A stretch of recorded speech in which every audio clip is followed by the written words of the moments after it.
الحمدللہ رب العالمین والعاقبۃ للمتقین والصلاة والسلام علی اشرف الانبیاء والمرسلین وعلی آلہ وصحبہ اجمعین اما بعد فاعوذ باللہ السمیع العلیم من الشیطان الرجیم بسم اللہ الرحمن الرحیم قل هل يستوی الذین یعلمون والذین لا یعلمون انما یتذکر اولو الالباب صدق اللہ العظیم۔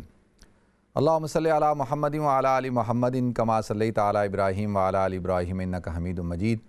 اللہم بارک علی محمد وعلی آل محمد کما بارکت علی ابراہیم وعلی آل ابراہیم انک حمید مجید۔ رب اشرح لی صدری ویسر لی امری واحلل عقدۃ من لسانی یفقہوا قولی۔ محترم ناظرین کرام، بزرگان دین اور میری عزیز ماؤں اور بہنوں بھائیوں، السلام علیکم ورحمۃ اللہ وبرکاتہ۔ ناظرین، میں آپ کا میزبان عبدالوہاب آپ کو پروگرام گفتگو کے اندر خوش آمدید کرتا ہوں۔ ناظرین، آج جس شخصیت کا تذکرہ میں آپ حضرات کے سامنے کروں گا اس شخصیت کا نام ہے امام اعظم ابو حنیفہ رحمۃ اللہ علیہ، جن کا اصل نام نعمان بن ثابت رضی اللہ تعالیٰ عنہ ہے۔ یہ وہ شخصیت ہے ناظرین جن کو امام اعظم کا خطاب دیا گیا، اور بہت سارے لوگ امام صاحب کی شخصیت سے واقف نہیں، ان کی جو خدمات ہیں ان سے واقف نہیں ہیں، انہوں نے جو امت کے اوپر احسان کیے اس احسان کو جانتے ہوئے یا نہ جانتے ہوئے، اگر میں یہ کہوں کہ اگر جانتے ہوتے تو پھر امام صاحب کے بارے میں کوئی ایسے الفاظ استعمال نہ کرتے، لیکن وہ لوگ جو امام اعظم ابو حنیفہ رحمۃ اللہ علیہ کی شخصیت کو نہیں جانتے، وہ کئی دفعہ ان کے اوپر اعتراض کرتے ہیں یا ان کو اچھے الفاظ میں یاد نہیں کرتے۔ تو میری ان سے گزارش یہ ہے کہ پہلے تو امام صاحب کی شخصیت کو پڑھیں، ان کا مطالعہ کریں، اور پھر اس کے بعد ان کے بارے میں کوئی رائے قائم کریں۔ ناظرین، امام صاحب کو جو امام اعظم کا لقب دیا گیا یا کہا جاتا ہے تو ایسے نہیں کہا جاتا ہے، اس کے پیچھے ان کی خدمات ہیں، ان کی جو اس امت کے اوپر ان کا جو احسان ہے وہ یہ امت اتار نہیں سکتی۔ ناظرین، جس وقت خلافت راشدہ ختم ہو گئی اور ملوکیت کا دور شروع ہو گیا، یزید اور یزید کے بعد اس کا بیٹا، پھر مروان، اور پھر عبد الملک بن مروان، اور پھر اس کا ولید بن عبد الملک، پھر سلیمان بن عبد الملک، اسی طرح سے پھر آگے چل کے جو ہے عمر بن عبد العزیز رحمۃ اللہ علیہ۔ تو جب یہ دور شروع ہوا تو اس دور کے اندر بہت زیادہ آپ حضرات کے علم میں ہے کہ جب خاص طور پہ جو اسلامی جو احکام ہیں، جو فقہی احکام ہیں، یہ کسی کتابی صورت کے اندر نہیں تھے، اور ریاست کے جو امور ہوتے ہیں، ریاست کو کس طرح سے چلانا ہے، دیکھیں ریاست کے جو معاملات ہیں ان معاملات کے اندر کافی آپ کو قوانین کی ضرورت پڑتی ہے۔ اسلام کے اندر تو واضح طور پہ لوگ یہ سمجھتے ہیں کہ بھئی طلاق کے مسائل، وراثت کے مسائل، اسی طریقے سے نماز کے، زکوٰۃ کے، حج کے، اسی طریقے سے ناظرین شہادت کے مسائل اور عدل و انصاف کے مسائل، ریاست کن خطوط پر استوار ہونی چاہیے اس کے مسائل اور اس کے قوانین، اور فوجداری قوانین، دیوانی قوانین، اور یہ جو جتنے بھی جو دیات ہیں، یہ سارا ایک پورا ایک نظام ہے نا۔ یہ ایسے تو نہیں کہ ایک پورا اسلام کا ایک جو ایک پولیٹیکل اور ایک جوڈیشل جو پورا ایک سسٹم ہے، وہ کہیں نہ کہیں کسی نے تو مدون کیا۔ قرآن و سنت کی صورت میں ہمارے پاس موجود تو تھا، احادیث کی صورت میں موجود تو تھا، لیکن اس کو کتابی صورت کے اندر اس کو باقاعدہ تشکیل دے کے ایک ایک عنوان کے اوپر باب باندھ کر جو ہے جو اس کو جو اس کی ترتیب کی گئی، تو یہ کارنامہ جو ہے وہ امام اعظم ابو حنیفہ رحمۃ اللہ علیہ نے انجام دیا۔ اس کی بنیاد کیا وجہ بنی کہ دیکھیں جب واقعہ کربلا ہو گیا اور اس قسم کے جب واقعات ہو گئے تو لوگ جو ہے وہ سیاست ایک طرف ہو گئی، یعنی اور امامت ایک طرف ہو گئی۔ لوگ دینی رہنمائی کے لیے علماء کی طرف اور مشائخ کی طرف دیکھتے تھے اور زیادہ تر انہی سے رہنمائی حاصل کرتے تھے۔ تو لہذا امام صاحب رحمۃ اللہ علیہ کی پیدائش ہوئی ہے سن 50 ہجری کے اندر، اور امام صاحب رحمۃ اللہ علیہ جب پیدا ہوئے تو عبد الملک بن مروان کا دور تھا، اور حجاج بن یوسف جو ہے وہ جو عراق کا جو ہے وہ گورنر تھا، اور امام صاحب رحمۃ اللہ علیہ کی جب اس وقت پیدائش ہوئی ہے، اور جب آپ امام صاحب رحمۃ اللہ علیہ جب جوان ہوئے ہیں تو امام صاحب رحمۃ اللہ علیہ اس وقت میں عمر بن عبد العزیز رحمۃ اللہ علیہ کی حکومت قائم ہوئی۔ تو لہذا سب سے پہلے تو ہم نے یہ دیکھنا ہے کہ امام صاحب رحمۃ اللہ علیہ کی جو شخصیت ہے اس شخصیت ان کی جو شخصیت کا پس منظر ہے وہ آپ کے سامنے ہونا چاہیے۔ امام صاحب رحمۃ اللہ علیہ عجمی ہیں، آپ عربی نہیں ہیں۔ آپ کے جو دادا تھے زوتا نام تھا ان کا، وہ کابل کے رہنے والے یعنی افغانستان کے رہنے والے تھے، اور ایک جنگ کے اندر وہ قیدی بنا کر عراق لائے گئے، اور وہاں پر جب وہ آزاد ہوئے ہیں اور انہوں نے اپنا اسلام کو قبول کیا۔ روایات سے پتہ چلتا ہے کہ ان کا تعلق حضرت علی رضی اللہ تعالیٰ عنہ سے تھا، اور وہ حضرت علی رضی اللہ تعالیٰ عنہ کو ہدایہ اور تحفے بھی بھیجا کرتے تھے۔ اور جب ہم ہسٹری پڑھتے ہیں تو اس سے پتہ چلتا ہے کہ انہوں نے عراق کے اندر ایک بیکری بنائی تھی، بیکری جیسے خباز جو ہوتے ہیں، نان بیچنے والے، خبز بیچنے والے، تو ان کی ایک بہت شاندار قسم کی بیکری تھی۔ اور پھر انہی کے جو صاحبزادے ہیں، دیکھیں حضرت امام ابو حنیفہ رحمۃ اللہ علیہ کا نام ہے نعمان بن ثابت اور بن زوتا۔ اب ان کے جو والد ہیں ان کا نام ثابت تھا، تو لہذا اس طور پر سن 50 ہجری میں امام صاحب پیدا ہوئے۔ جب ان کی عمر 17 سال تھی تو یہ اپنے والد کے ساتھ ہی تجارت کرتے تھے۔ والد کا تجارت تھی کپڑے کی بہت بڑی، تو یہ والد کے ساتھ کام کرتے تھے۔ تو 17 سال کی عمر میں جب جا رہے ہیں تو ایک دفعہ یہ اپنے گھر سے نکل کر جا رہے تھے، تو ان کے گھر کے پاس ہی امام شافعی رحمۃ اللہ علیہ کی مجلس لگا کرتی تھی۔ تو امام شافعی رحمۃ اللہ علیہ نے ان کو ایک دن پوچھا کہ نوجوان تم کدھر جا رہے ہو؟ تو کہا کہ میں تو کام پہ جا رہا ہوں۔ تو کہا بھائی تمہارا جو چہرہ ہے اس سے تو یہ بات پتہ چلتی ہے کہ اللہ تعالیٰ نے تمہیں عظیم کام کے لیے پیدا کیا ہے، تو تم تجارت کرتے ہو تو ساتھ کوئی پڑھائی کرتے ہو؟ انہوں نے کہا نہیں پڑھائی تو نہیں کرتا۔ انہوں نے کہا کہ پڑھائی کرو، علم حاصل کرو۔ تو ناظرین، امام شافعی رحمۃ اللہ علیہ کی نظر تھی اور انہوں نے ان کے اوپر توجہ کی، محبت کی اور شفقت کی، اور ان کو علم دین حاصل کرنے کے لیے متوجہ کیا۔ تو میں سمجھتا ہوں کہ امام شافعی رحمۃ اللہ علیہ کو بھی امام صاحب کی جتنی خدمات ہیں دینی، ان سب کا صدقہ جاریہ امام شافعی کے لیے بھی ہوگا۔ تو لہذا امام صاحب رحمۃ اللہ علیہ نے پڑھائی کرنا شروع کی، اور اس زمانے کے اندر کیونکہ جو معتزلہ، جیسے میں نے آپ حضرات کو عرض کیا تھا نا، خوارج، معتزلہ، مرجیہ اور یہ سارے فرقے کھڑے ہو چکے تھے، تو امام صاحب رحمۃ اللہ علیہ نے علم کلام میں اور خاص طور پہ منطق اور فلسفے کے اندر مہارت حاصل کی، اور آپ مباحثے کیا کرتے تھے اور آپ مناظرے کیا کرتے تھے۔ آتا ہے کہ بصرہ جو تھا وہ ہیڈ کوارٹر تھا جہاں پر یہ سارے مناظرے اور مجادلے ہوا کرتے تھے، اور امام صاحب رحمۃ اللہ علیہ جو ہے وہ پیدا ہوئے ہیں کوفہ کے اندر، تو آپ کے کئی اسفار ہیں جو آپ بصرہ کی طرف کرتے تھے، تو لہذا کبھی کبھی آپ 6 مہینے رہتے تھے۔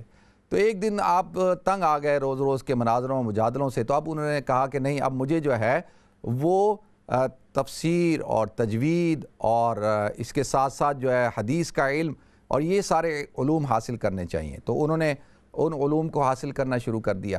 تو لہذا اس وقت میں کوفہ کے اندر جو ایک بہت بڑا جو اصحاب فکر کا ایک بہت بڑا ایک مدرسہ تھا اصحاب رائے کا، اور جس کو مدرسۃ الفکر آپ کہہ سکتے ہیں، کہ وہاں پر جو کہ حضرت علی رضی اللہ تعالیٰ عنہ کے زمانے سے وہ چل رہا تھا، اور پھر حضرت عبداللہ ابن مسعود رضی اللہ تعالیٰ عنہ، اور پھر حضرت عبداللہ ابن مسعود رضی اللہ تعالیٰ عنہ کی جو بڑے جو شاگردوں میں سے شمار ہوتا ہے، جن کا قاضی شریح، آپ نے کئی واقعات ان کے سنے ہوں گے، اور قاضی مسروق، تو ان کے مدرسے کے اندر امام صاحب رحمۃ اللہ علیہ نے جو ہے وہ پڑھنا شروع کر دیا، اور پھر وہیں سے آپ کی جو ہے تربیت ہوئی، آپ نے علم حاصل کیا، اور وہاں سے چلتے چلتے ناظرین، جب امام اعظم ابو حنیفہ رحمۃ اللہ علیہ کی جو اصل میں جو استاد ہیں، جن کو حماد کہا جاتا ہے، امام حماد اور امام نخعی، امام ابراہیم بن نخعی، اور ان سے جب علم حاصل کیا تو آتا ہے 18 سال تک امام حماد جو تھے، استاد حماد، وہ اس مدرسے کے محتمم تھے، انچارج تھے۔ تو لہذا 18 سال ان کی صحبت میں امام اعظم ابو حنیفہ رحمۃ اللہ علیہ نے گزارے، اور پھر جب ان کا انتقال ہو گیا تو 30 سال جو ہے امام صاحب رحمۃ اللہ علیہ پھر اس مدرسے کے تمام جو اساتذہ تھے، ائمہ تھے، انہوں نے متفق علیہ طور پر امام اعظم ابو حنیفہ رحمۃ اللہ علیہ کو اس مدرسے کا محتمم بنایا، پرنسپل بنایا، یا آج کل کی اصطلاح میں چانسلر بنایا، یا وائس چانسلر جس کو کہتے ہیں۔ تو 30 سال تک آپ جو ہے اس مدرسے کے آپ کیا رہے، وائس چانسلر رہے، محتمم رہے، پرنسپل رہے۔ تو لہذا اور اس دوران آتا ہے کہ امام صاحب رحمۃ اللہ علیہ کا ایک بہت بڑا کارنامہ یہ ہے کہ آپ نے 80,000 مسائل کو حل کیا، 80,000 مسائل کو. اور امام صاحب رحمۃ اللہ علیہ کی جو مجالس ہیں ان مجالس کے اندر کئی دن تک ایک ایک مسئلے کے اوپر جو ہے وہ بحث کی جاتی تھی، اور امام صاحب رحمۃ اللہ علیہ جو ہے ان مسئلوں کو ڈسکس کرتے تھے. اور یہ جو دیکھیں امام صاحب رحمۃ اللہ علیہ کا جو سب سے پہلا جو آپ نے کتاب لکھی ہے جس کو الفقہ الاکبر کہا جاتا ہے، یہ فقہ الاکبر بنیادی طور پر اس زمانے کے اندر، آج کل تو یہ فقہ کا لفظ استعمال کیا جاتا ہے نا کہ جی یہ تو مسائل کے لیے، یعنی جو ہم جو وضو کے، نماز کے، زکوٰۃ کے، حج کے جو مسائل ہیں ان کے حوالے سے کہا جاتا ہے کہ بھئی فقہ ہے، اس کو فقہ کہتے ہیں، اور فقہ کی کتابوں کے اندر بھی ان مسائل کو ڈسکس کیا جاتا ہے. لیکن جو شروع اسلام کے اندر یعنی امام اعظم ابو حنیفہ رحمۃ اللہ علیہ کے دور کے اندر جو عقائد ہیں اور جو اصول دین ہیں ان کے حوالے سے جو ہے فقہ کا لفظ استعمال کیا جاتا تھا. یعنی فقہ کا لفظ عام تھا، عقائد اور اصول دین ان سب کو شامل تھا. تو لہذا اسی بنیاد پر جو امام اعظم ابو حنیفہ رحمۃ اللہ علیہ نے اپنا پہلا جو رسالہ لکھا اس کو الفقہ الاکبر کہا جاتا ہے، اور اس رسالے کے اندر آپ نے انہی موضوعات کو، اصول دین اور عقائد کو جو ہے وہ کیا بنایا، اپنا مرکز بنایا، اور اسی کو آپ نے عنوان بنا کر اس رسالے کو لکھا. تو لہذا ناظرین امام اعظم ابو حنیفہ رحمۃ اللہ علیہ، اب دیکھیں کہ امام صاحب رحمۃ اللہ علیہ نے جب آپ کے تقریباً 18 سال کے قریب جو ہے وہ تو آپ کے گزرے ہیں کس کے دور کے اندر، بنو امیہ کا جو دور تھا، یعنی بنو امیہ کا جو آخری گورنر تھا ابن ابی حبیرہ. یعنی آپ دیکھ لیں ٹوٹل جو ہے امام صاحب رحمۃ اللہ علیہ 50 ہجری میں پیدا ہوئے اور آپ کا جو انتقال ہوا ہے تقریباً آپ یہ آپ لگا سکتے ہیں کہ آپ کی عمر جو تھی کوئی 70 کے قریب تھی، اور 70 سال کے قریب آپ کے. تو اس میں آپ کا جو زیادہ وقت گزرا ہے وہ عباسی خلافت میں، عباسی دور کے اندر گزرا ہے. اور جب آپ پیدا ہوئے جیسے میں نے عرض کیا تو عبد الملک بن مروان اور ان کا دور تھا. تو یہ دور گزرتے گزرتے جب ختم ہوا ہے تو آخری اموی گورنر جو تھا ابن ابی حبیرہ تھا، اور وہ امام صاحب رحمۃ اللہ علیہ کے اوپر اس نے بڑی کوشش کی کہ امام صاحب کو اپنے ساتھ شامل کرے، کیونکہ امیوں کا جو آخری دور تھا وہ زوال کا شکار تھے اور وہ بالکل ختم ہو رہا تھا، لوگوں کے اندر ان کے خلاف بڑی نفرت تھی. تو وہ یہ چاہتا تھا کہ کوئی ایسی شخصیت کو اپنے ساتھ ملائے کہ جس سے جو ہے وہ کیا کر سکے، اپنے اقتدار کو طول دے سکے.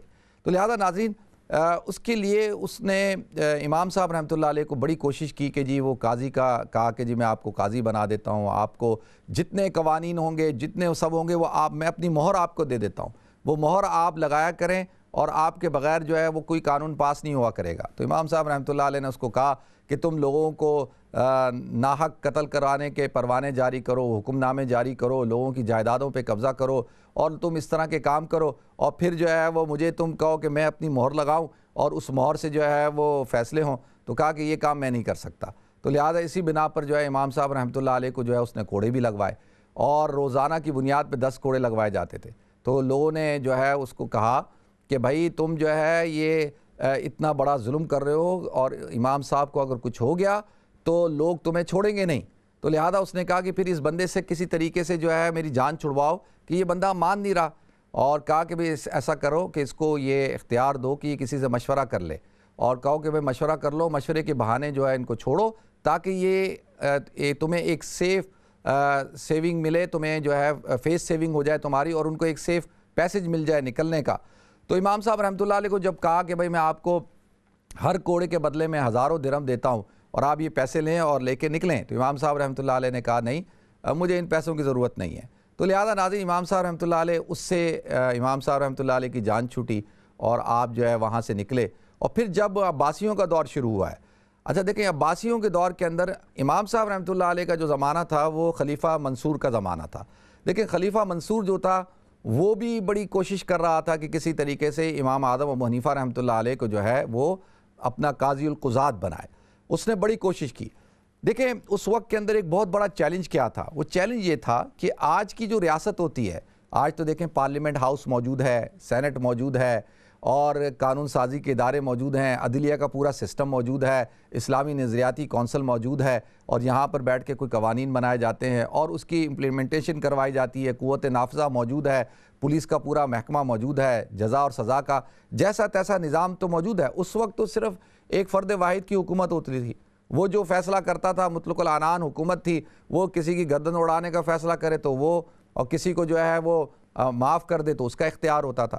آتا ہے ایک دفعہ خلیفہ منصور نے امام اعظم ابو حنیفہ رحمۃ اللہ علیہ کو، امام مالک رحمۃ اللہ علیہ کو اور امام ابن ابی ذئب رحمۃ اللہ علیہ، ان تینوں کو بلایا، اور بلانے کے بعد ان سے پوچھا کہ بھائی بتاؤ یہ میری جو حکومت ہے، یہ حکومت میری جو ہے تمہاری نظر میں کیا ہے، کہ میں اس کا اہل ہوں یا نہیں ہوں؟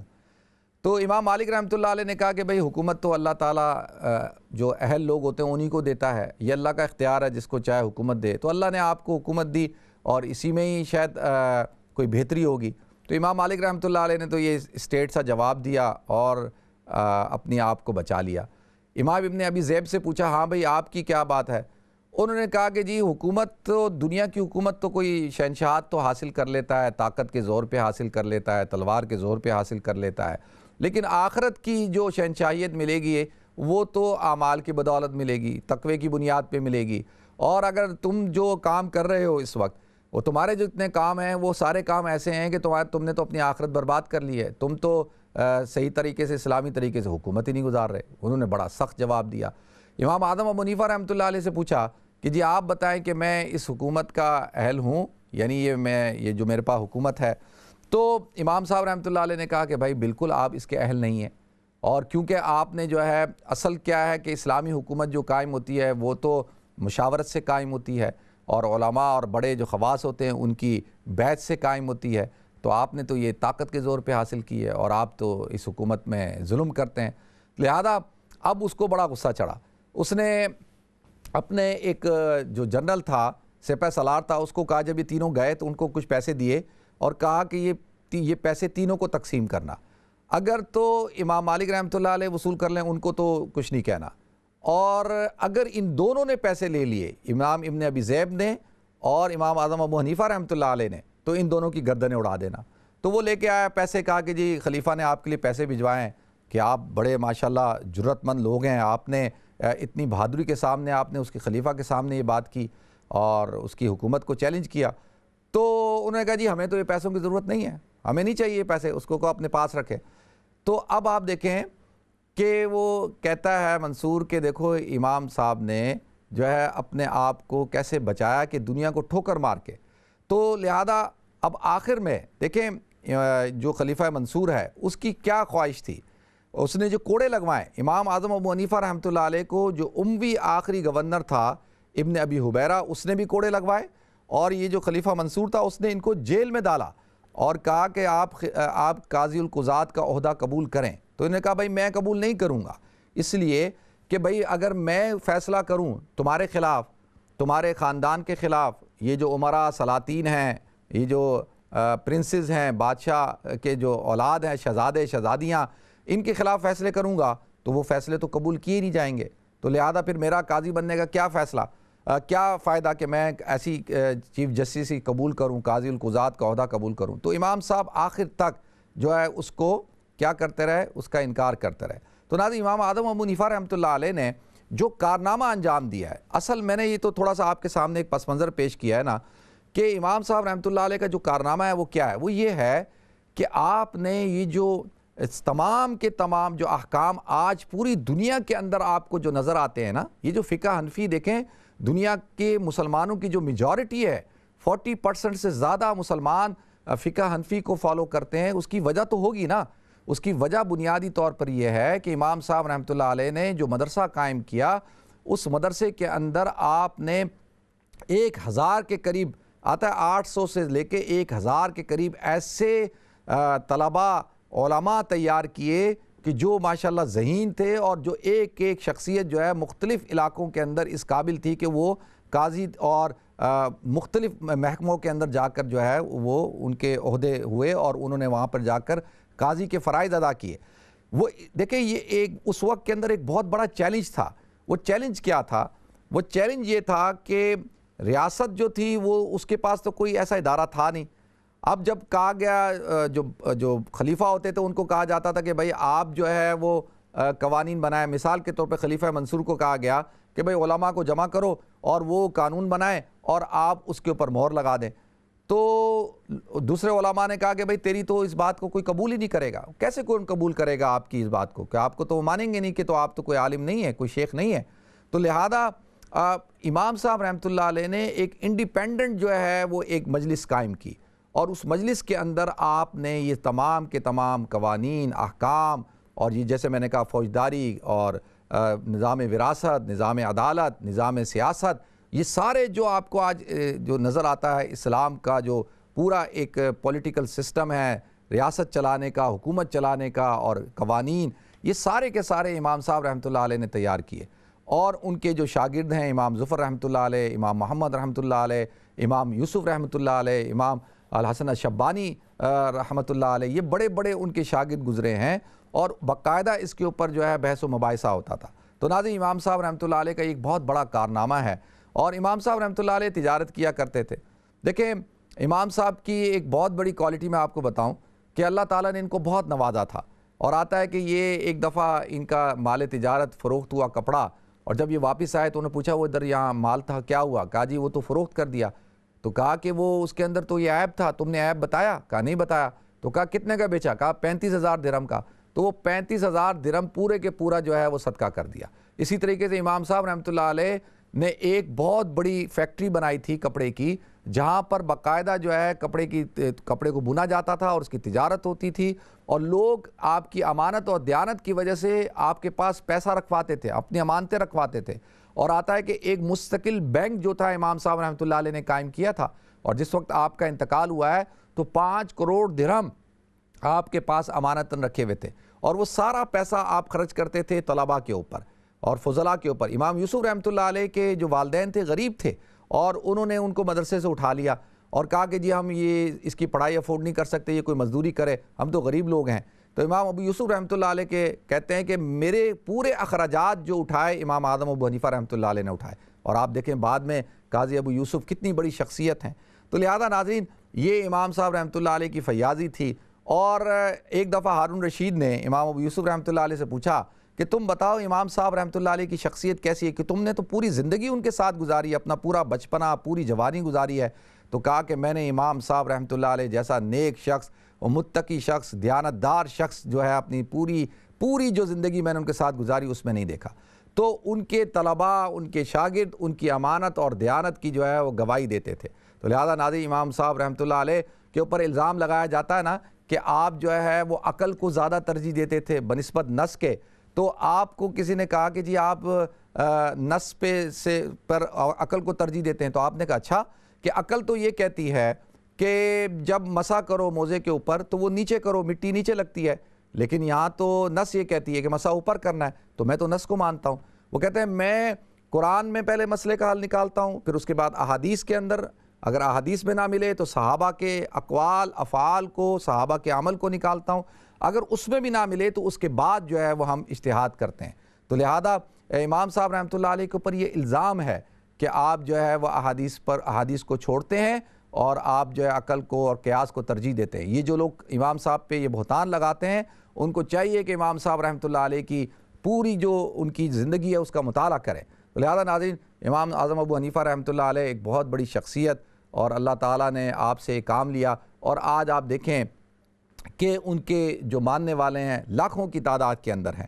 اور ایک اور بات میں کلیئر کر دوں کہ یہ جو فقہ حنفی ہے، شافعی ہے، مالکی ہے، حنبلی ہے، یہ ناظرین یہ فروعی مسائل کے اندر ہیں، یہ اصولیات کے اندر نہیں ہے، کہ یعنی یہ تو صرف جو ہے کہ وضو کے اندر اتنے فرائض ہیں، سنتیں یہ ہیں، نماز کے اندر اتنے فرائض ہیں، سنتیں یہ ہیں، ہاتھ کہاں باندھنا ہے، ہاتھ کہاں کھڑا کرنا ہے، یہ سارے جو فروعی مسائل ہیں ان کے اوپر یہ تو صرف احکام دین کے حوالے سے ہیں، شریعت کے حوالے سے۔ لیکن جو امام صاحب رحمۃ اللہ علیہ کا جو عظیم کارنامہ ہے، وہ تو آپ نے پورا کا پورا جو آج پوری دنیا کے اندر صرف فقہ حنفی ایسے فقہ ہے کہ جو آپ کو پوری رہنمائی کرتا ہے کہ کس طریقے سے نظام مملکت کو چلانا ہے۔ آج سعودی عرب کے اندر ایسے تھوڑی کہ فقہ حنفی کے جو الفقہ الاسلامی ہے وہاں پر جو ہے حنفی علماء کو بلایا گیا اور مفتی تقی عثمانی صاحب کو اس کا ہیڈ بنایا گیا کہ جی آپ ہمیں بتائیں کہ کس طریقے سے نظام مملکت چلایا جا سکتا ہے، اور اس کی رہنمائی صرف فقہ حنفی پیش کرتا ہے، اور یہ سارا کارنامہ کس کو جاتا ہے؟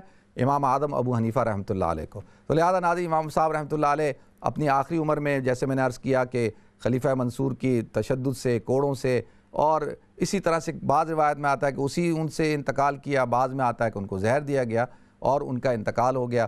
اللہ تعالیٰ ان کی مغفرت فرمائے، اللہ تعالیٰ ان کے درجات کو بلند فرمائے، اور اللہ تعالیٰ ہم سب کو اپنے اکابرین سے محبت کرنے کی اور ان کی اطاعت کرنے کی اور ان کا احترام کرنے کی توفیق عطا فرمائے۔ تو آخر دعوانا الحمدللہ رب العالمین۔ ناظرین ہمیں بریک کی طرف جانا ہے، انشاءاللہ بریک کے بعد حاضر ہوتے ہیں۔ السلام علیکم ورحمۃ اللہ وبرکاتہ۔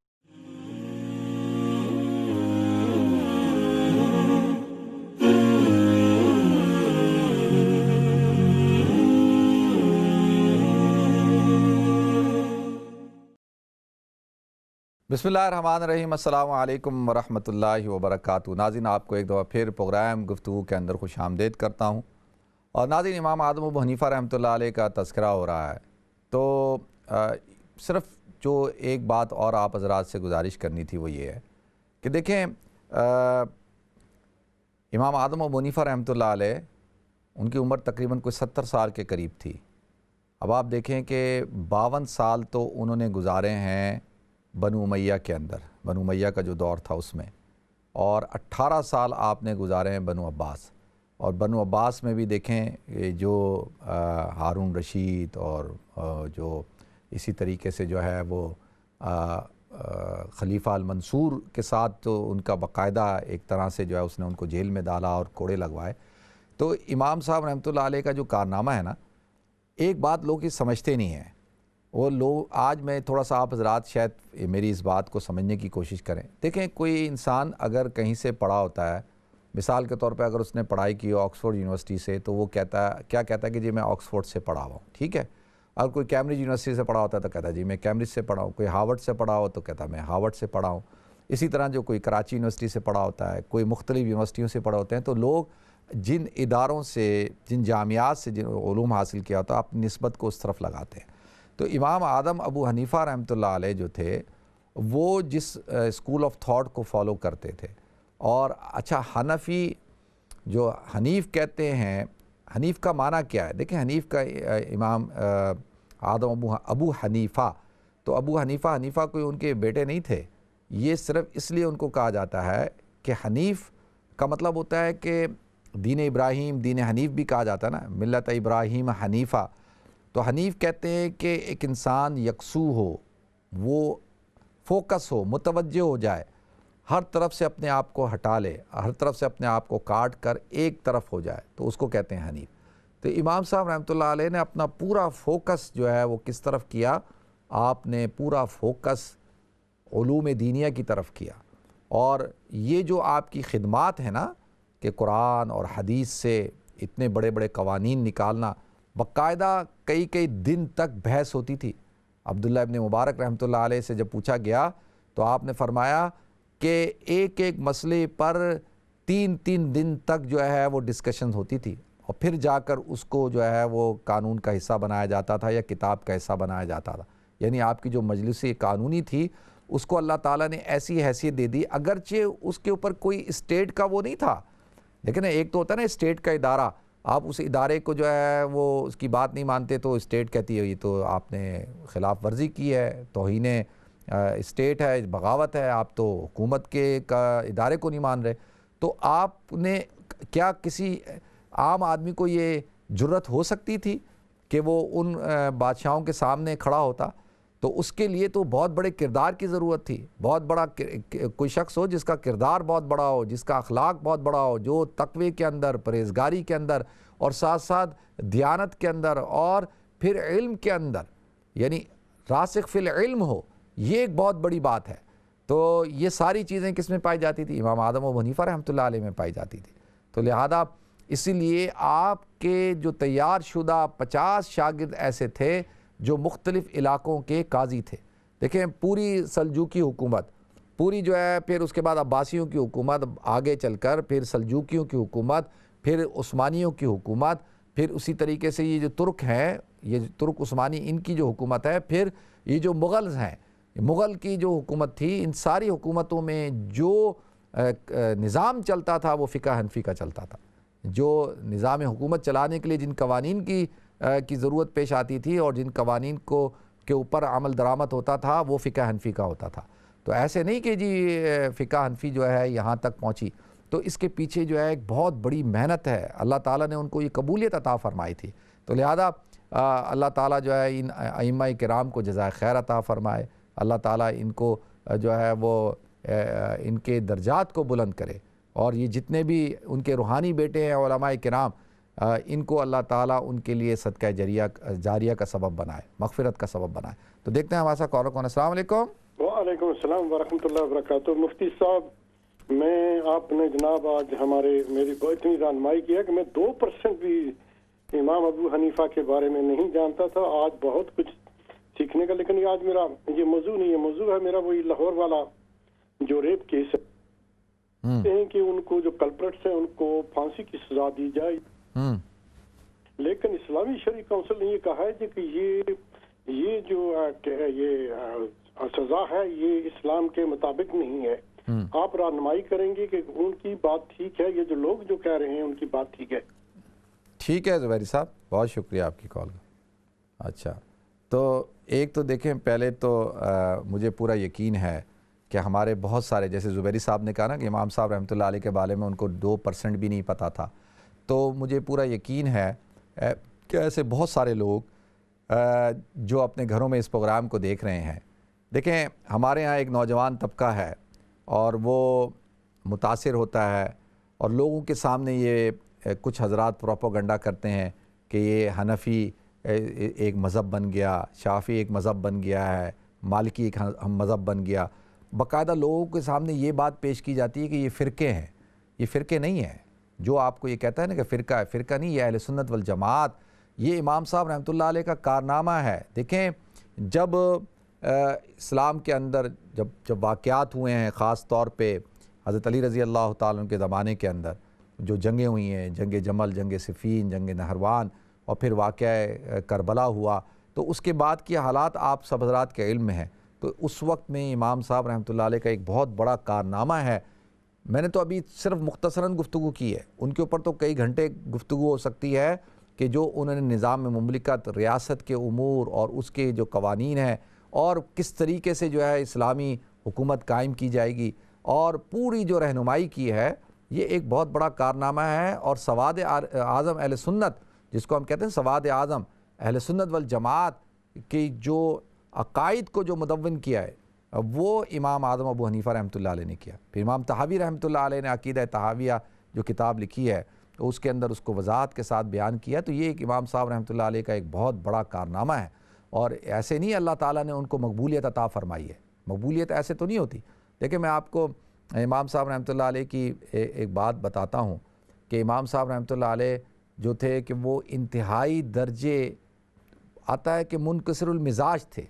جب ان سے پوچھا گیا کہ بھئی ان کے شاگردوں سے کہ بھئی امام صاحب کو ڈسکرائب کرو کہ امام صاحب کیسے ہیں، تو وہ کہتے تھے کہ امام صاحب زیادہ گفتگو نہیں کرتے، لا یعنی اور لا و لا یعنی کے اندر شریک نہیں ہوتے، کوئی یعنی بے مقصد کوئی بات نہیں کرتے، آپ عبادت گزار متقی آدمی ہیں، آپ جو ہے وہ صرف اور صرف پڑھنے پڑھانے سے اور قرآن اور حدیث اور قرآن اور سنت کی تحقیق کرتے تھے، قرآن پر پورا آپ کو عبور حاصل تھا۔ بہت سارے لوگوں سے میں نے سنا وہ کہتے ہیں جی امام صاحب رحمۃ اللہ علیہ حافظ قرآن نہیں تھے۔ تو کسی نے ان سے پوچھا جی آپ نے قرآن حفظ کیوں نہیں کیا؟ تو کہنے لگے کہ بھائی جیسے میں نے ابھی آپ کے سامنے بات عرض کی ہے نا کہ آپ جب 17 سال کے تھے تو امام شابی رحمۃ اللہ علیہ نے آپ کو علم دین کی طرف متوجہ کیا۔ تو اب قرآن حفظ جو عام طور پہ کیا جاتا ہے وہ بچپنے میں کیا جاتا ہے، پہلی بات، کیونکہ اس میں آدمی کو یاد ہو جاتا ہے، بڑی عمر میں مشکل سے ہوتا ہے۔ ایک بات تو یہ میرے ذہن میں، یہ میں اپنی طرف سے بتا رہا ہوں۔ باقی جب ان کی بنیادی وجہ یہ تھی، وہ کہتے تھے کہ میں جب قرآن کھولتا ہوں اور قرآن کی تلاوت کرتا ہوں تو میرے سامنے اس قرآنی آیات سے جو مسائل استنباط کرتا ہوں، میں اتنا ان کے اندر منہمک ہو جاتا ہوں کہ میں ایک ایک آیت پہ جب غور و فکر کرتا ہوں تو اس سے مجھے جو ہے مسائل کے جو ہے وہ اخذ کرتا ہوں، تو میرا پورا دماغ اور دھیان اس طرف لگ جاتا ہے۔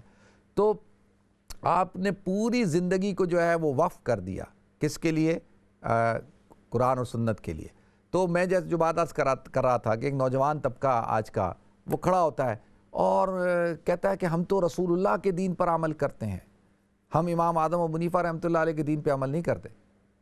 میں کہتا ہوں، گارنٹی سے کہتا ہوں کہ ان لوگوں نے امام اعظم ابو حنیفہ رحمۃ اللہ علیہ کو پڑھا ہی نہیں ہے، ان کو پتہ ہی نہیں ہے کہ امام اعظم ابو حنیفہ رحمۃ اللہ علیہ کا کارنامہ کیا تھا، ان کی جو خدمات ہیں وہ کیا ہیں۔ یعنی بغیر پڑھے ہوئے سنی سنائی باتیں، اور یہ جو لوگوں کے کہنے کے اوپر امام صاحب رحمۃ اللہ علیہ کی گستاخی کرتے ہیں، مجھے تو بہت حیرانگی ہوتی ہے، ترس آتا ہے کہ یعنی آپ قرآن کی ایک آیت صحیح نہیں پڑھ سکتے، کتاب اٹھا لیتے ہیں اور جی بس ہم تو بخاری پہ عمل کرتے ہیں، ہم تو جو ہے صرف اور صرف جو ہے کتاب و سنت پہ عمل کرتے ہیں، ہم جو ہے حنفی کون ہوتے ہیں، اور اس کو پھر کہنا حنفی جو ہے وہ بدعتی ہیں، حنفی جو ہے یہ ہے، اور اس طرح ان کو پتہ ہی نہیں ہے کہ یہ احناف کا اور خاص طور پہ امام صاحب رحمۃ اللہ علیہ کا کیا جو اس امت کے اوپر احسان ہے۔ تو لہذا میں گزارش یہ کروں گا کہ علم جو اہل علم ہیں ان کے بارے میں اچھی رائے رکھیں اور ان کو ڈس رسپیکٹ نہ کریں۔ دیکھیں جو علم ہوتا ہے نا، یہ سارا کا سارا ادب ہے۔ امام اعظم ابو حنیفہ رحمۃ اللہ علیہ کے بارے میں کہ آپ انتہائی درجے متقی، پرہیزگار، کم گو، کام سے کام رکھنا اور استغنا تھا۔ آپ جو ہے وہ کہا گیا، بعض ائمہ نے کہا کہ ان کے اوپر دنیا پیش کی گئی، انہوں نے دنیا کو ٹھکرایا۔ ان کو کہا گیا کہ بھئی چیف، دیکھیں جب اس وقت کا خلیفہ یہ کہہ دے کہ میری مہر آپ لے لو اور جہاں پہ جو فیصلہ کرنا ہے کرو، میں آپ کے ساتھ ہوں، کیونکہ وہ آپ کو ایک سونے کے پنجرے میں بند کرنا چاہتا تھا، تو امام صاحب رحمۃ اللہ علیہ کا نہیں، مجھے نہیں چاہیے ایسا عہدہ، مجھے یہ عہدہ ہی نہیں چاہیے۔ آج کل کے دور کے اندر لوگ عہدوں کے پیچھے جاتے ہیں، اس دور کے اندر بھی بہت سارے لوگ عہدوں کے پیچھے جاتے تھے، مال و دولت کے پیچھے جاتے تھے، لیکن امام صاحب رحمۃ اللہ علیہ نے مال کو بھی ٹھکرایا اور عہدوں کو بھی ٹھکرایا، اور جو ہے کوڑے کھائے، زندان میں رہے، لیکن آپ نے ان چیزوں کو قبول نہیں کیا۔ تو لہذا اللہ تعالیٰ ان کے درجات کو بلند کرے جی۔ دیکھتے ہیں ہمارے ساتھ نیکسٹ کالر کون ہے۔ السلام علیکم۔ السلام علیکم۔ وعلیکم السلام۔ جی جی مفتی صاحب ٹھیک ہیں؟ الحمدللہ، اللہ کرم، شکر اللہ کا۔ جی مجھے آپ سے ان ٹاپک پہ نا بات کرنی ہے۔ یہ آن حضور صلی اللہ علیہ وسلم کی اولاد میں ان کی بیٹیاں تھیں، مجھے جاننا ہے ان کے بیٹے بھی تھے جن کا انتقال بچپن میں ہو گیا تھا۔ جی جی۔ اب دوسرا سوال یہ ہے کہ میرا تعلق جو ہے نا ہمارا وہ سنت والجماعت سے ہے، تو میں یہ جاننا چاہتی ہوں کہ یہ سنی اور شیعہ میں بنیادی فرق کیا ہے؟ اچھا، آپ نے کب سے میرا پروگرام، آپ نے پچھلے ویک کے میرے پروگرام دیکھے جو 3 شو میں نے کیے تھے اور اس میں بتایا تھا کہ اختلاف کی، نہیں دیکھے نا آپ نے؟ جی نہیں۔ ہاں یہی تو بات ہے۔ دیکھیں میں آپ سے ایک بات گزارش کروں کہ اگر آپ میرا پروگرام دیکھ رہی ہوتی نا تو آپ بالکل کلیئر ہو چکی ہوتی اس فرقہ واریت کو بھی کہ فرقہ واریت شروع کہاں سے ہوئی، شیعہ کون ہوتے ہیں، سنی کون ہوتے ہیں، یہ ساری چیزیں میں نے پچھلے پروگرام میں 3 پروگراموں کے اندر اس کو پورا کلیئر کیا تھا، ٹھیک ہے؟ تو میں ابھی تھوڑا سا بتا دیتا ہوں میری بہن، باقی اللہ تعالیٰ ہم سب کو عمل کرنے کی توفیق عطا فرمائے۔ نیکسٹ کال لیتے ہیں جی۔ السلام علیکم۔ السلام علیکم۔ وعلیکم السلام۔ وعلیکم السلام۔ جی جی۔ میں شفیع سے بات کر رہا ہوں۔ جی جی۔ آیا حضرت امیر معاویہ رضی اللہ تعالیٰ عنہ بہت بڑے بزرگ تھے، جی جی، صحابی رسول بچہ تھے، پیدا یزید جیسا، نہیں صحابی رسول تھے، یزید جیسا، یزید کے ہاں ایک نیک بچہ پیدا ہوا ولید، بہت بڑی حکومت انہیں چھوڑی۔ نہیں اس کا نام معاویہ تھا، یزید کے بیٹے کا نام بھی معاویہ تھا۔ اس کے بیٹے کا نام معاویہ تھا؟ اچھا اچھا اچھا جی، ولید نہیں تھا۔ ہاں نہیں۔ آپ کہنا کیا چاہتے ہیں حضرت، کیا کہنا چاہتے ہیں آپ؟ یہ کیا قدرتی کھیل کیا ہے؟ دیکھیں یہ کھیل تو میں سمجھا رہا ہوں نا، اتنے دنوں سے یہی تو سمجھا رہا ہوں، ٹھیک ہے جی، بہت شکریہ آپ کی کال کا، جزاکم اللہ۔ نیکسٹ کال لیتے ہیں۔ السلام علیکم۔ جی وعلیکم السلام۔ علامہ صاحب کیسے مزاج ہیں؟ الحمدللہ، اللہ کرم، شکر اللہ کا جی۔ اچھا ماشاءاللہ، آپ نے بڑا اچھا ہمیشہ آپ کرتے ہیں، تو میں نے بھی چینل آن کیا تو آپ کا چہرہ مبارک دیکھا تو میں نے کہا میں بھی اپنا حصہ ڈالتا ہوں۔ میں ابھی آپ نے واقعہ کربلا کی شاید بات کی اور شیعہ سنی پہ بات کی، یقین مانے کہ میں صرف اکثر یہ سوال اٹھتا ہے میرے دل سے، ہم حضرت امام حسین علیہ السلام سے آنسو بہاتے ہیں، شیعہ حضرات بھی، سنی حضرات بھی رسول پاک کے قصیدے پڑھتے ہیں، میں نے آج، لیکن سوال میرا اور یہ ہے کہ یقین مانے علامہ صاحب، میں مختلف آرگنائزیشن کو لیڈ بھی میں نے کیا ہے، میں نے ایک بندہ نہیں دیکھا جو عملاً امام حسین علیہ السلام کی جو بتائے راستے ہیں اس پر عمل کرتا ہو، یا حضرت محمد صلی اللہ علیہ وآلہ وسلم آقا نامدار سرور کائنات کے بتائے ہوئے پر عمل کرتا ہوں. یقین مانے چھوٹی چھوٹی باتوں پہ، اب میں مختصر سا بات کو سمیٹتا ہوں پھر آپ کا جواب بھی چاہوں گا کہ اب یہ میں جس ایریے میں رہتا ہوں وہ تمام جو ہے وائٹ پیپل ہیں، اور ان کو کسی نے نہیں کہا کہ آپ مومن ہیں، ایک دوسرے کے بھائی ہیں. یقین مانے ان میں اتنا اتفاق ہے کہ میں کبھی وہ ملتے نہیں ہیں آپس میں، لیکن اگر کوئی بات ہو جائے، آپ فرض کریں کوئی ایکسٹینڈ کرنے لگے گھر، تو وہ سارے اکٹھے ہو جائیں گے. یا یعنی کہ اگر کوئی وہ ایک کو دیکھیں گے تو وہ اپنے بندے کو تو وہ اس کی بیک کریں گے، مسئلہ کہ آپ کسی اور کی. جی رسول پاک نے اور تمام انبیاء کرام نے اتنی بڑی لیگسی ہیں، قربانیاں دیں، لیکن مجھے آج تک ایک بندہ نظر نہیں آیا جو اس پر عمل کرتا ہو. چلیں کوشش یہ کریں کہ بھئی کوئی بندہ اور تو کوئی نظر آیا نہ ہو، آپ کوشش کریں کہ وہ ایک بندہ آپ بنیں اور اپنے آپ کو رول ماڈل بنا کر پیش کریں. ٹھیک ہے جی، بہت شکریہ. میں آپ کے سوال کا جواب دیتا ہوں. بہت شکریہ آپ کی کال کا، جزاکم اللہ. اچھا دیکھیں، سب سے پہلے تو وہ جو زبیری صاحب نے بات کی تھی نا، وہ تو زبیری صاحب میں نے تو صبح سے نہ کوئی ٹی وی دیکھا، نہ مجھے کوئی خبر نامہ سنا ہے، نہ آج جو ہے وہ مجھے وقت ہی نہیں ملا کہ میں نے کوئی اخبار بھی نہیں پڑھی. کہ آپ نے کہا نا کہ جی جو اسلامی نظریاتی کونسل ہے اس نے شاید آپ کہہ رہے ہیں کہ وہ کہہ رہے ہیں کہ جی سزائے موت نہیں دے سکتے، اور یہ بات مجھے نہیں پتہ، میرے علم میں نہیں ہے. اور میں نے کل اس پہ تفصیل سے پروگرام کر دیا تھا اور میں نے بیان کر دیا تھا کہ بھئی یہ جو ریپ ہے، ایسے زنا بالجبر اور ریپ، اور جس سے دہشت پھیل جائے اور لوگ خوف زدہ ہو جائیں، تو یہ فساد فی الارض کے زمرے میں آتا ہے. اور اس کے اندر جو قرآن میں اس کی سزا ہے وہ تو یہ ہے کہ خلاف سے ہاتھ پاؤں کو کاٹ دیا جائے اور پھر اس کو سولی دے کر اس کو قتل کر دیا جائے. تو لہذا اور قاضی کو اختیار ہے کہ وہ کوئی بھی سزا دے سکتا ہے ایسی صورت کے اندر، ٹھیک ہے، جس میں فساد فی الارض اور دہشت پھیلتی ہو.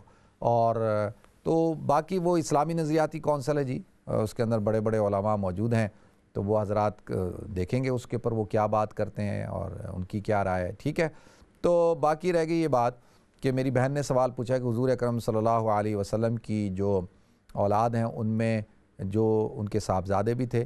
بالکل، حضور اکرم صلی اللہ علیہ وسلم کی 4 صاحبزادیاں، حضرت رقیہ، حضرت زینب، حضرت ام کلثوم اور حضرت فاطمہ الزہرا رضی اللہ تعالی عنہن. اور اس کے علاوہ جو ہے وہ حضور اکرم صلی اللہ علیہ وسلم کے صاحبزادے قاسم، طیب، طاہر اور ابراہیم. بعض میں آتا ہے کہ 3 صاحبزادے تھے، بعض روایت میں آتا ہے کہ 4 صاحبزادے تھے. تو لہذا یہ سب چھوٹی عمر کے اندر انتقال کر گئے. ٹھیک ہے. اور حضور کی زندگی میں ہی حضور کی تینوں صاحبزادیوں کا انتقال ہو گیا تھا، اور حضور کے انتقال کے کچھ مہینوں بعد حضرت فاطمہ الزہرا رضی اللہ تعالی عنہا کا بھی انتقال ہو گیا. تو یہ حضور اکرم صلی اللہ علیہ وسلم کی اولاد تھیں. باقی جو میرے بھائی نے سوال پوچھا ہے کہ جی امام معاویہ، حضرت معاویہ رضی اللہ تعالیٰ عنہ کی اولاد یزید، اور یزید کی اولاد انہوں نے کہا ولید ان کی اولاد نہیں تھا، اس کا نام بھی معاویہ تھا، اور وہ کچھ ہی عرصے خلیفہ رہا، بادشاہ رہا، اور پھر اس نے یہ بادشاہت چھوڑ دی تھی.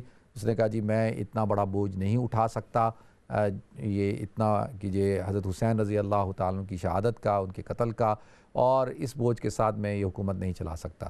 تو لہذا اس نے اپنے باپ کی جتنے بھی کرتوت سے ان سے برات کا اعلان کیا اور حکومت کو چھوڑ دیا. تو لہذا ہسٹری میں یہ نہیں بتایا جاتا. دیکھیں اس سے بات پتہ چلتی ہے. میں صرف ایک بات کلیئر کرنا چاہتا ہوں. میں نے پچھلے پروگرام میں یہ بات بڑی وضاحت کے ساتھ بیان کی تھی کہ حضرت معاویہ رضی اللہ تعالیٰ عنہ کا تعارف جو ہے وہ یہ نہیں ہے کہ آپ یزید کے والد ہیں. آپ کا تعارف یہ ہے کہ آپ حضور اکرم صلی اللہ علیہ وسلم کی انتخاب ہیں. حضور نے آپ کو منتخب کیا تھا کتابت وحی کے لیے، آپ کاتب وحی ہیں. آپ حضرت عمر رضی اللہ تعالیٰ عنہ کا انتخاب ہیں کہ آپ نے حضرت عمر نے آپ کو منتخب کیا تھا شام کی گورنری کے لیے، اور پھر حضرت عثمان رضی اللہ تعالیٰ عنہ نے اس پر قائم رکھا تھا آپ کو. تو یہ تو حضرت معاویہ رضی اللہ تعالیٰ عنہ کی پہچان ہے، ان کی شناخت یہ ہے، ان کا تعارف یہ ہے. یہ نہیں ہے کہ یہ وہ یزید کے والد تھے. دیکھیں عام طور پہ ہم جب حضرت نوح علیہ السلام کا واقعہ پڑھتے ہیں تو کیا حضرت نوح علیہ السلام کا بیٹا کیسا تھا؟ دیکھیں نا، وہ مسلمان نہیں تھا، اسی طریقے سے جو ہے اور آپ حضرات دیکھ سکتے ہیں ان کی بیوی بھی مسلمان نہیں تھی. تو لہذا یہ اس طرح سے سوچنا کہ بھئی صرف یزید کو ان کا تعارف بنایا جائے یہ ایک ناانصافی ہے. حضرت معاویہ رضی اللہ تعالیٰ عنہ صحابی رسول ہیں اور ہمارے نزدیک اہل سنت جو شخص اہل سنت والجماعت سے تعلق رکھتا ہے وہ تمام کے تمام صحابہ کرام کو رسپیکٹ دے گا. صحابہ کلہم عدول، تمام کے تمام صحابہ کرام عادل تھے اور وہ کسی بھی صحابی رسول کو ڈس رسپیکٹ نہیں کرے گا. یہ اہل سنت کے بنیادی عقائد میں سے ہے. اگر کوئی اس عقیدے پہ نہیں چلتا تو وہ اہل سنت جماعت سے خارج ہے. ٹھیک ہے. اور دوسری بات باقی ایک اور جو میں نے جو بات عرض کرنی تھی، دیکھیں ہمارے ہاں آج بھی ہماری گفتگو ہو رہی تھی، کچھ لوگ کہہ رہے تھے یار یہاں پہ کوئی مجالس نہیں ہوتی، کوئی حلقے نہیں ہوتے علماء کے کہ جس کے اندر جائیں بیٹھیں علم حاصل کریں. میں نے کہا دیکھو اگر آج کے دور کے اندر انسان اگر علم حاصل کرنا چاہتا ہے تو حلقے تو موجود ہیں. مثال کے طور پہ اب میں ہوں ہفتے میں 3 دن آپ حضرات کے سامنے حاضر ہوتا ہوں. میں چھوٹا سا طالب علم ہوں اور دین کا طالب علم ہوں اور روزانہ کی بنیاد پہ پڑھتا ہوں اور الحمدللہ اللہ تعالیٰ نے مجھے یہ ایک مقام عطا کیا ہے کہ تقریباً 14-15 سال ہو گئے میں ٹی وی کے ذریعے سے جو ہے پوری دنیا کے اندر سوشل میڈیا کے ذریعے سے اسلام کے پیغام کو جو امن کا، محبت کا، پیار کا ہے اور نالج کو پھیلا رہا ہوں. تو جو حضرات بھی کوئی ایک شخص ضرور کال کرے اور کال کر کے بتائے کہ اس نے میرے پروگرام کو فالو کیا ہو محرم الحرام میں اور خاص طور پہ یہ پچھلے دنوں میں، اور اس کے ذہن کے اندر شکوک و شبہات ختم ہوئے ہوں گے، اس کو پتہ چلا ہوگا. جیسے میرے بھائی کہہ رہے تھے نا کہ بھئی یہ کیا ہے، میری بہن کہہ رہی تھی یہ شیعہ سنی، تو وہ میں نے سارا بتایا تھا، سارا وضاحت کے ساتھ بتایا. 3 پروگرام اس پہ کیے کہ یہ ابتدا کہاں سے ہوئی، کہاں سے یہ سلسلہ شروع ہوا، اختلاف کس بنیاد پہ ہوا. اختلاف مذہبی اختلاف نہیں تھا، اختلاف جو تھا وہ مذہبی نہیں تھا. دیکھیں اگر کوئی کہتا ہے حضرت ابوبکر صدیق رضی اللہ تعالیٰ عنہ کو خلیفہ نہیں ہونا چاہیے تھا، حضرت علی کو ہونا چاہیے تھا رضی اللہ تعالیٰ عنہ، تو یہ تو کوئی مذہبی اختلاف تو نہیں ہے، یہ تو سیاسی اختلاف ہے کہ بھئی خلیفہ ان کو نہیں، ان کو ہونا چاہیے تھا. اور اسی طریقے سے جو حضرات کہتے ہیں کہ بھئی حضرت فاطمہ الزہرا رضی اللہ تعالیٰ عنہ کو حضرت ابوبکر صدیق نے فدق کا باغ نہیں دیا، تو اب یہ جو ہے یہ مسئلہ بھی کوئی مذہبی تو نہیں تھا، یہ بھی ایک جائیداد کا مسئلہ ہے، وراثت کا مسئلہ ہے، مذہبی مسئلہ تو نہیں تھا یہ. لیکن اس کی ان چیزوں کو بنیاد بنا کر اور چلتے چلتے جو ہے وہ آج جو ہے باقاعدہ ایک مذہب کھڑا کر دیا جائے، تو یہ سوال اٹھتا ہے. تو میں نے بڑی تفصیل کے ساتھ بیان کیا تھا. دیکھتے ہیں ہمارے ساتھ کالر کون ہے. السلام علیکم. السلام علیکم. وعلیکم السلام. I just wanted to ask if a wife applies for a khula at the Sharia Council, G and if the Sharia Council has been paid money to break the marriage as a bribe, so does that mean the marriage is finished, or just want to know that? چلیں ٹھیک ہے جی، ٹھیک ہے، بہت شکریہ. Next call لیتے ہیں. السلام علیکم. السلام علیکم. وعلیکم السلام ورحمۃ اللہ وبرکاتہ. وعلیکم السلام. جی جی جی فرمائیں جی. میں پوچھنا چاہتا ہوں جو یہ یتیم ہوتا ہے وہ کتنی دیر تک کلواتا ہے؟ 12 سال تک یا 15 سال تک؟ کتنی دیر تک؟ چلیں ٹھیک ہے میں بتاتا ہوں. ٹھیک ہے جی، بہت شکریہ آپ کی کال کا، جزاکم اللہ. نیکسٹ کال لیتے ہیں جی. السلام علیکم. وعلیکم السلام. جی جی جی فرمائیں. جی جی جی جی فرمائیں، بولیں. آپ کی ٹی وی کی آواز بند کریں. صاحب جی میں بہت عرصے تھی تواڈا ہر پروگرام دی فالو کر دیا. ٹھیک ہے. پورے پروگرام میں تواڈے دیکھے نہ نیور میں بھی سنتا میں جو مس کرا میں مس نہیں کیتا. ٹھیک ہے. کیونکہ تسی بہت میں آج سپیک پنجابی بیکاز اس واسطے کہ صحیح اچھے طریقے نال میں تواڈے نال گل کر سکتا. ٹھیک ہے میں سمجھ رہا جی. جی جی تسی سمجھ رہے ہو کیونکہ میں اتنا کچھ غلط فہمیاں اتنی کچھ دور ہوئی ہیں کہ اپنی 70 سال دی عمر دے وچ نہیں ملیا جو کچھ تواڈیاں گلاں نا ہر چیز نال ملیا. اچھا میرا کوسچن یہ ہے جی کہ جڑی پاکستان چ عورت دے نال زیادتی یا بے پردی یا جو کچھ ہوئی ہے وائنا دے مولانا یا علماء انہوں نے کوئی بیڑا نہیں چکیا. ਉਹਨਾਂ ਨੇ ਕੁਝ ਨਹੀਂ ਕੀਤਾ। ਕਮ ਸੇ ਕਮ ਕੋਈ ਛੋਟੀ ਮੋਟੀ ਗੱਲ ਹੁੰਦੀ ਹੈ ਝੰਡਾ ਰੱਖ ਲੈਂਦੇ ਨੇ ਤੇ ਉਹਨਾਂ ਦਾ ਕੰਮ ਬਣਦਾ ਵੈ ਕਿ ਇਤਨੀ ਸਾਡੀ ਮੁਸਲਮਾਨਾਂ ਦੀ ਜਾਂ ਇਸ ਮੁਲਕ ਜਾਂ ਸਾਡਾ we can't believe that, can't sleep। ਕਿਆ ਉਸ ਮੁਲਕ ਵਿੱਚ ਇਹ ਹੁੰਦਾ ਹੈ, ਮੈਂ 50 ਸਾਲ ਪਾਕਿਸਤਾਨ ਦੇ ਵਿੱਚ ਰਹੀ ਹਾਂ, ਕਦੇ ਇਸ ਤਰ੍ਹਾਂ ਦੀ ਕੋਈ ਗੱਲ ਨਹੀਂ ਹੋਈ।